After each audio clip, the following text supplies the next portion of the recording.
il y a quelque chose aussi qui croise la vraie histoire avec un grand H, c'est-à-dire que c'est la fin de la guerre civile en Russie,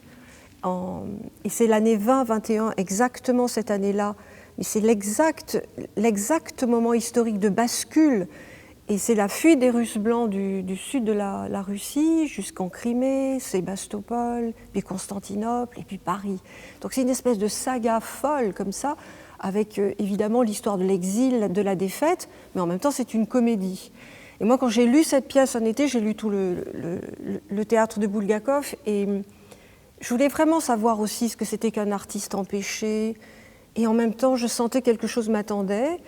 et j'ai vraiment choisi La Fuite parce que ça croise aussi l'exacte histoire de ma propre famille. Donc il y a forcément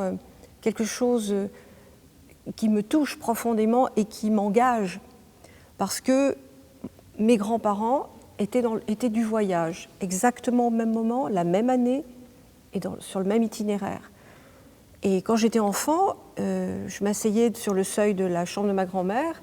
qui la nuit était prise de fantasmagorie, et elle-même me racontait des extraits de tout ce qu'elle avait vécu, comme ça, et j'avais des fragments de cette Russie en guerre, et de cette soi-disant révolution qu'elle voulait qu'on appelle guerre civile. Et après tout, c'était lié à la nuit aussi, cette connaissance de la Russie, comme ça. Et donc quand j'ai lu La Fuite et ces 8 songes,